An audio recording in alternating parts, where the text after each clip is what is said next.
It's just doing this custom streaming now to. Let me try. Can you give me 1 second, or is it live already? We're going live. Oh, okay. Here we go. All right, we are live. Hi, everyone. This is Steve Wernick, Reb Steve, one of the rabbis at Patsetic congregation in Toronto, Ontario, Canada. Coming to you live Mondays with conversations over coffee. My guest this morning is my good friend, Dr. Ted Merwin. Ted is a former adjunct professor at Dickinson College. He has a PhD in theater, but he's been teaching Jewish culture and pop culture and been involved in thinking about it and writing books and articles and touring for a number of years now. He had a national bestseller book, an award-winning book in 2015, one of my favorite books, not only because you can really hear Ted's voice in it, but because it's Pastrami on Rye, a book about the history of Jewish culture and Judaism in the United States, in New York in particular, as told through the history of the Kosher Deli, of the Jewish Deli. And it was a fabulous book. If you haven't read it, I really encourage you to get it. I have Ted, my daughter Hannah, who you know, should be coming back any moment with the pastrami sandwich that I wanted for them. But as usual, when you trust others with these important errands, it doesn't always come on time. But I wanted to have the pastrami sandwich for the discussion. Okay, good. But tell us about this book and what inspired you to do the research and then eventually the writing. Okay, well, first of all, I just want to say it's such a pleasure to see you, and it's such a honor to be invited to be on this program. And yeah, I mean, actually, the idea for the book on the deli came about as an outgrowth of my first book, which was itself an outgrowth of my dissertation in graduate school, which was about really my grandparents' generation. My grandparents, all four of my grandparents were children of immigrants. None of them were actually immigrants to the United States. And I grew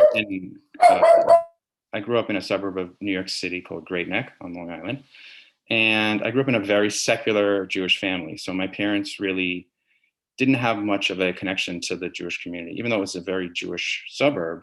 And most of my friends were Jewish. I was basically the only one of my friends who didn't go to Hebrew school, didn't have a bar mitzvah when I was 13 and all that kind of thing. So my connection to Judaism was really through my grandparents on my mother's side, who lived nearby in Queens, in Flushing, Queens. And I saw them pretty much every weekend. And they were also not particularly religious, but they were very ethnically and culturally Jewish. So they're just their kind of outer borough Jewish accents and their vacations that they took to Miami Beach in the summer and in the winter and to the Catskills in the summer. And the fact that they really only ate what they consider to be traditional Eastern European Jewish food. So, I mean, I don't think I ever saw them eat an egg roll or a slice of pizza in their entire lives. And they lived pretty long lives. So that was really, it was my connection with them that led me to, when I was in graduate school in New York, to think about the way that their generation was represented in popular culture. I mean, I was studying Yiddish at the time, and I was thinking about writing about Yiddish theater, but that had really been done. People had said a lot about that. What had not really been written about was the culture of the English language, the American-born Jews who were really kind of, in many ways, inventing the pop culture of the time, because as I'm sure people know, Jews were so influential in the theater business. They were so incredibly influential in the movie business. A lot of them actually were the original movie moguls who went out to California and started Hollywood. And so I was looking at these Broadway plays and films and, also vaudeville routines and Marx Brothers and things like that. And sort of writing about how themes of the day, particularly intermarriage between Jews and non-Jews, which was not very prevalent in life, but was actually pretty popular in popular culture, and generational conflict between immigrant parents and their second, and their children, second generation children.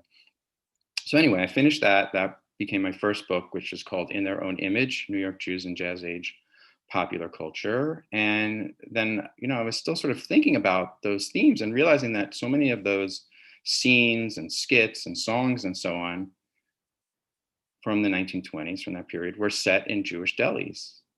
And I was like, wow, that's so interesting. Like, I hadn't really thought enough about that. And I knew that the deli was an important part of Jewish life. I mean, I had grown up going to delis with my grandparents, basically. And yet, when I tried to find out from reading what historians had written about the place of the deli in Jewish culture, there was almost nothing that had been researched. I mean, it wasn't clear how many delis were there, where were they located. Even in New York, what was the heyday of the Jewish deli? Like, what was the decade that the delis were at their most numerous and at their most important? I couldn't find any of that information, and I realized, wow, this is a really interesting research topic. And I started out by spending a lot of time on the southeast coast of Florida, just driving up and down 95 and trying to find every retired deli owner from New York and New Jersey who I could find, or Hebrew National Company executive, and some of whom lived in very nice houses. And I still sometimes when I when I'm on a golf course, I think about like just sitting and seeing the trying to interview somebody while while the guy's trying to cut the grass behind the condo in Florida on the golf course, because that was like the universal experience of trying to do these interviews. And that's what got me started, and then I started actually collecting on eBay. You can see behind me, I have this Kosher Star delicatessen sign that I think is from either the teens or the 20s in Chicago,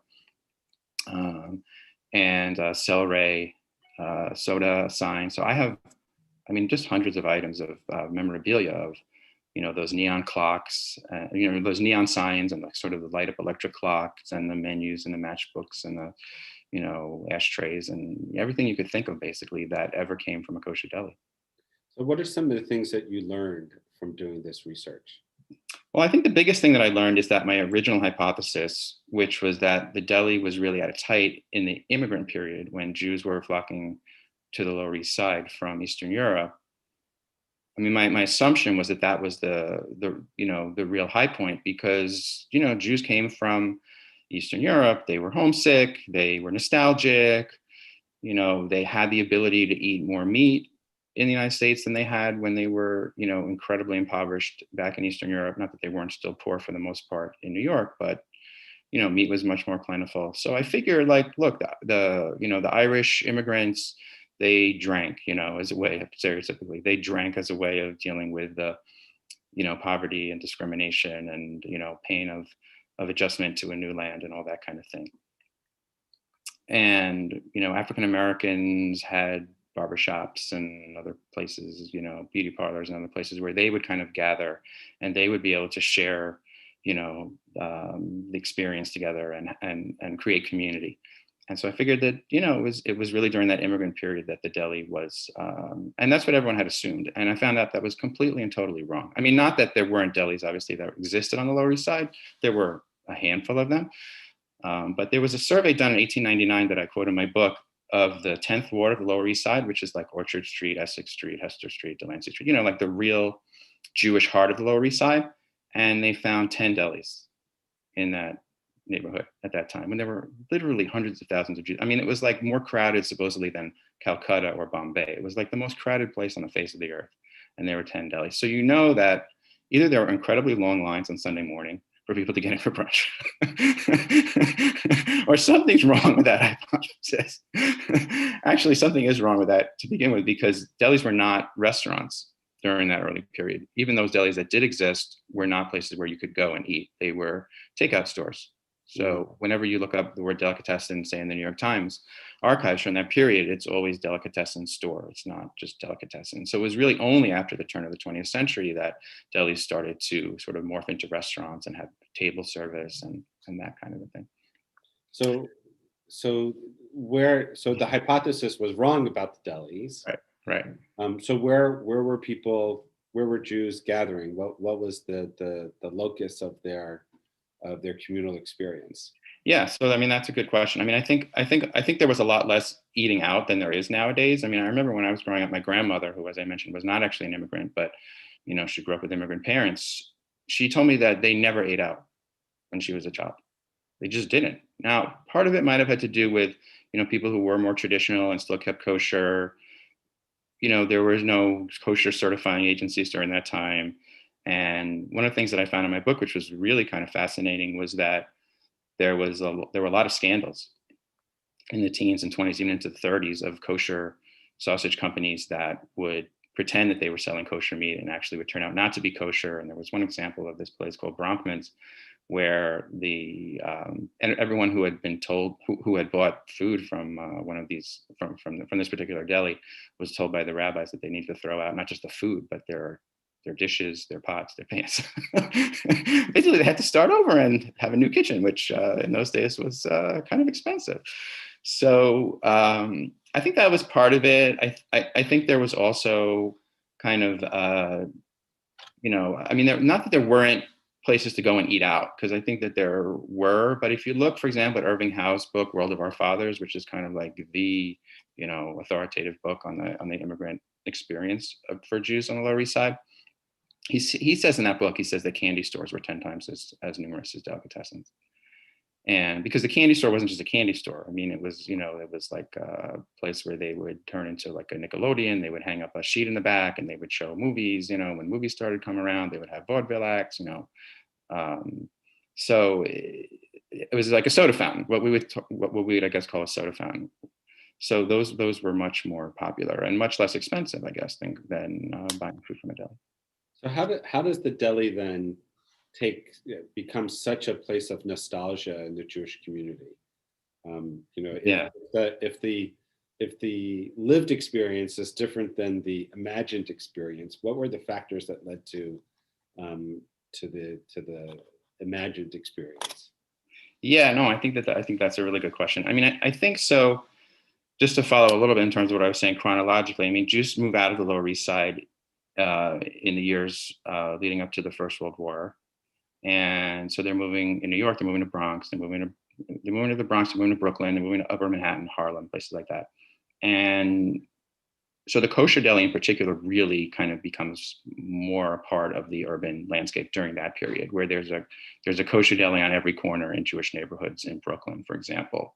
And the corner kosher deli becomes the cornerstone basically of Jewish life in that area, particularly on Sunday nights, because for many Jews, Sunday night in the deli becomes more important than Friday night in the synagogue, because you're talking about Jews who are secularizing. I mean, the proportion of Jews in New York who keep kosher plummets in the 1920s.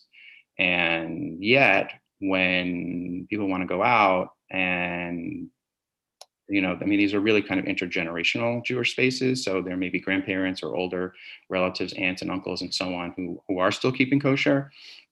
And so the kosher deli really becomes the place for Jewish families to get together, for Jewish neighborhoods to come together.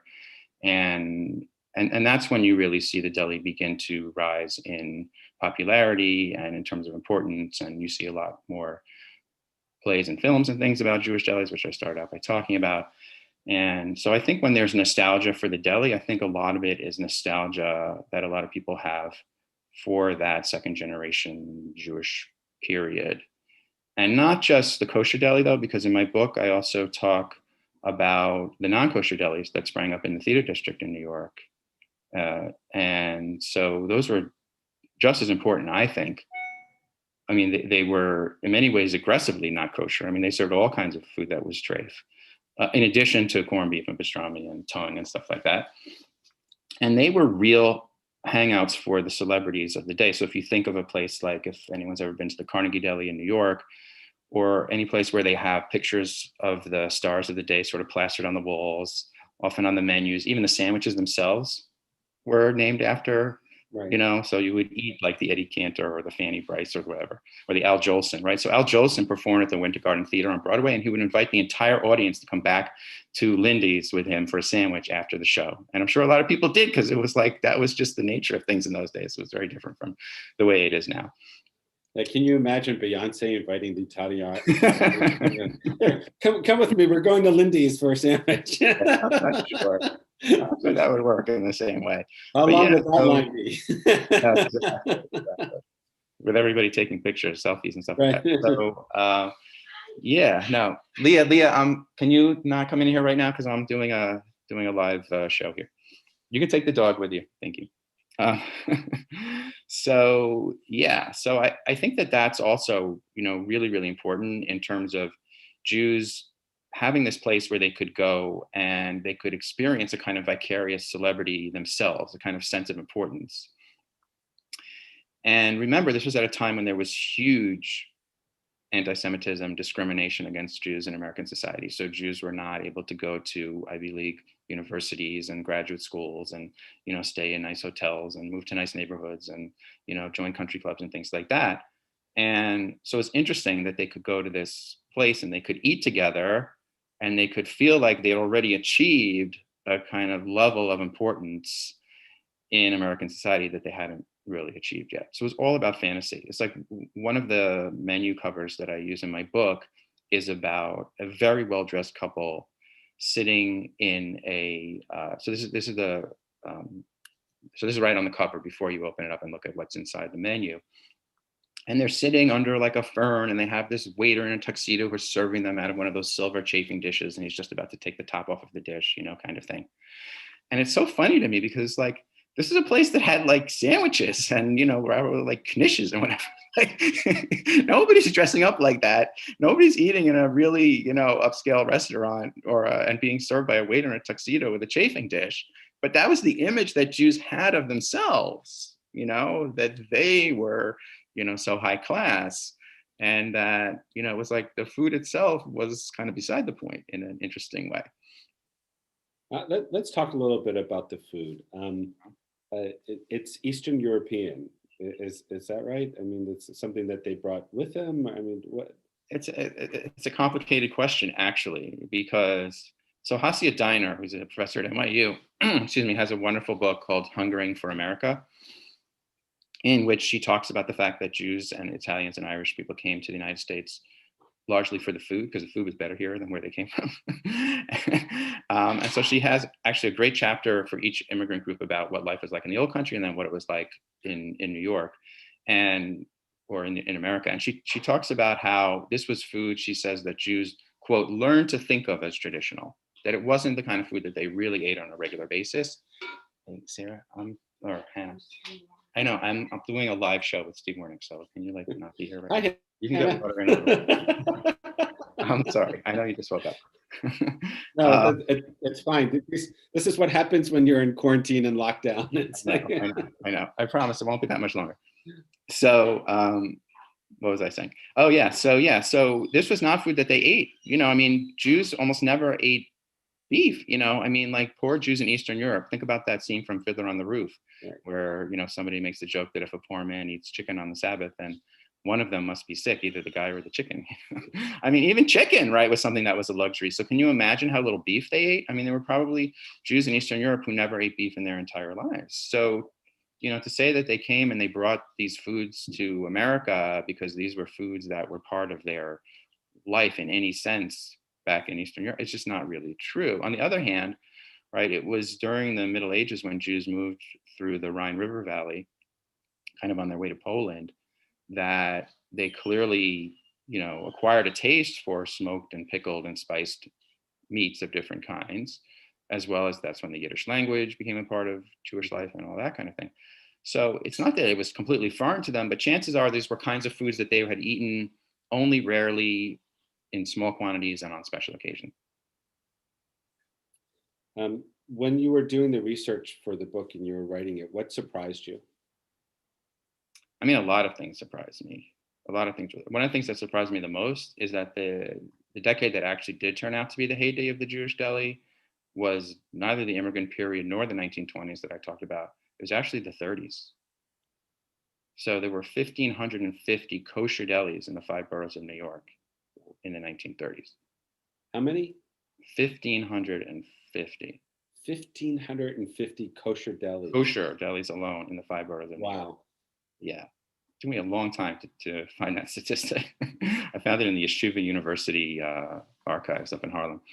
And I mean, it just goes to show that at a time when Jews didn't have a lot of money, when they were really struggling through the Great Depression, that the delicatessen really was this place that they needed to be in community with other Jews and to have that kind of sense of mutual support. And it also shows you how important the whole industry, not just the delis themselves, but if you think of all the associated businesses that deli supported, the pickle makers and the bakeries and the jobbers and the paper manufacturers and all that kind of thing, you can sort of extrapolate and you can see how important the deli was it was sort of part of the lifeblood of the New York economy during that time. So what happened to the deli? I'm in Toronto right now, and right. my pastrami sandwich showed up. So here it is. Yes. Yeah. My pastrami sandwich showed up. Very good. But how did you get it without anyone seeing it? That's what I want. Here it is. How did it appear without anyone seeing it? Well, my daughter, my Hannah, showed up. Okay. And slid it over to me without anybody seeing. But it's not the same. Right. Right. No, I get it. So what happened? What happened to the deli? So a lot of things happened. So first of all, World War II happened. And so Jews, even those who came from, fairly observant households, they went and they discovered there was a whole world of other kinds of food out there, right? There's this saying about, eating ham for Uncle Sam. And so they came back and they had tried foods that they would never necessarily been exposed to otherwise. So spam really changed changed the Jewish palate. Is that what you're saying? A place like Nathan's in Coney Island, after World War II, they started serving, shrimp and stuff that Jews had discovered when they were serving overseas. And then you have a lot of changes that happen in the post-war era, right? I mean, you have Jews who are moving to the suburbs, and so the urban delis start to close. And the kinds of food that had been served only in delis start to be available at the neighborhood supermarket. So it's inferior, it's not hot, it's not fresh necessarily. Actually, I have this wonderful card that the Zion Kosher, which was the big competitor to Hebrew National during that period, and it was the card that the salesman would use when he went out to the supermarkets. And it shows all of these Jewish foods, including like kishka and beef fry, which is like, a kosher form of bacon, that it's all shrink wrapped and vacuum packed and all that kind of thing, using the technologies that have been developed during the war. And, but, now, I mean, it's interesting because deli meats are already preserved. That's the whole point, right? That's why they have the taste that they have, because they, it's this, ancient form of preserving meat through salting and spicing. And now they were like re-preserved by being wrapped in plastic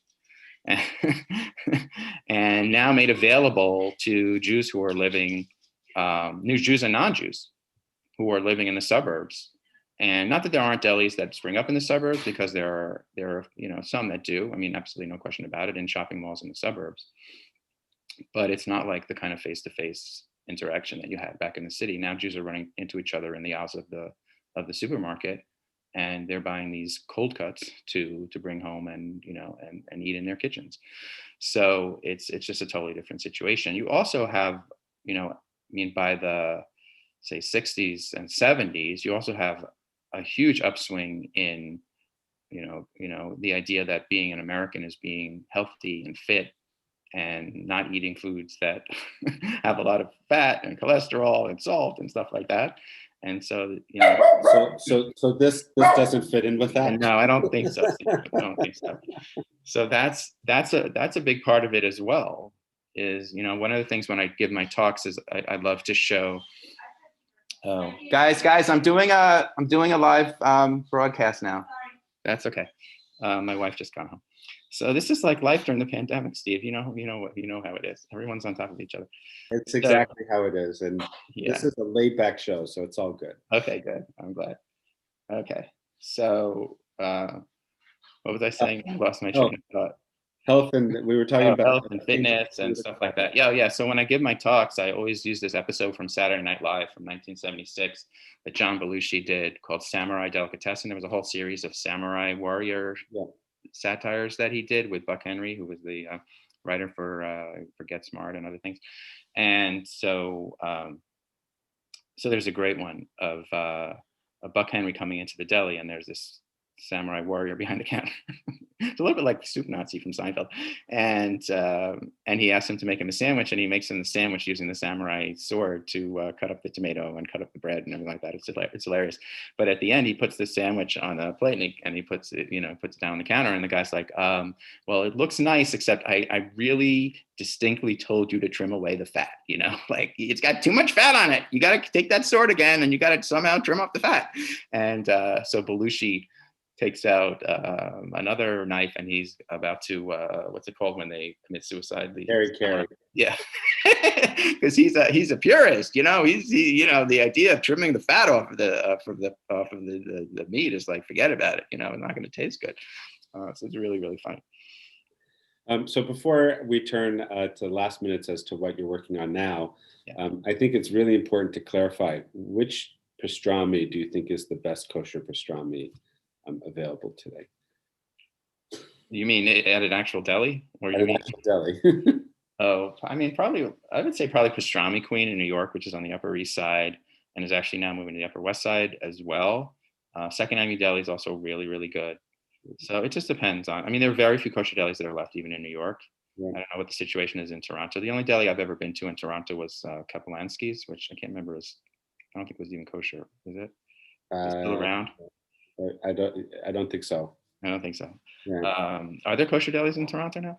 There was one that was reopening. I don't know if it's open now because of the pandemic.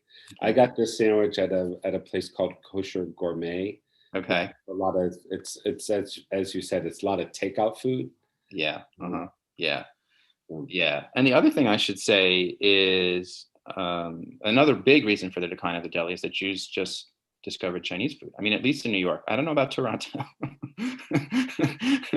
But suddenly, of all the other cuisines that have become available, and I'm just thinking about this because it's getting close to Christmas, and there's this tradition that a lot of Jews have of eating Chinese food It's not just hyperbole that Jews like Chinese food and eat Chinese food. They actually do. Okay. Like Chinese food. So I would say that we probably eat Chinese more than, although my children grew up in Harrisburg, Pennsylvania, where there was much more of a Southeast Asian population. So my kids, when they think about Asian food, they actually eat Indian and Pakistani food more than Chinese. But I was talking to the owner of the 11 City Diner, which is a deli in Chicago, which is in the South Loop, which is right near a lot of the hospitals and a lot of the Asian doctors. So he said on Christmas Eve, a lot of the Asians come in and eat at the deli, and he gives out fortune cookies on Christmas Eve at the deli after the deli. Business is business. So, maybe things have gotten a little bit turned upside down. What are you working on now? So now I'm working on a project on the history of representations of. Sarah, can you wait, please? I'm not doing this right now. He's working. Thank you. He's working. He's working. I'm working on studying the representations of the Jewish state in American popular culture, starting with the founding of Israel, actually even before the founding of Israel, and going up to the present. So I'm looking at TV shows, obviously, but also films and music and photography and literature and all different ways in which Americans developed images of Israel and life in Israel and Israeli society. And what's your timeline on that? I mean, I don't have any specific timeline, but hopefully, I've been working on it during the pandemic. When the pandemic is over, then I'll see if I still have as much time to work on it. Well, when you get that done, it sounds very interesting. Not only would want to bring you back on this, but maybe we'll find a gig for you at Patsetic as well. That would be great. We'd really appreciate that. So everyone, that is Dr. Ted Merwin and his book, Pastrami on Rye, A History of the Jewish Deli. Even more so, a very fascinating look at the experience of Jews in New York and the Lower East Side, as well as Chicago and other communities as well, with regard to the relationship of the deli. For all the activities that are happening at Patsetic, be sure to look on our website, www.beth-tzedec.org.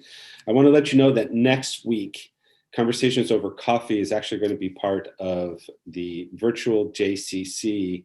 It's a week conference during the course of Hanukkah on Zionism 3.0. So the format will be a little bit different. You'll log in through the virtual JCC website. We'll be at 1 o'clock, not 12:30. My guest is Dr. Yisar Hess, who's now the assistant vice chair of the WZO and the former president and CEO of the Masorti movement in Israel. We'll be talking about the relationship between Israel and diaspora Jews, the challenges and opportunities that Zionism 3.0 will present. So we'll have information about that on our website soon this week, and you can tune in from our website and the virtual JCC the following week on December 14th during Hanukkah.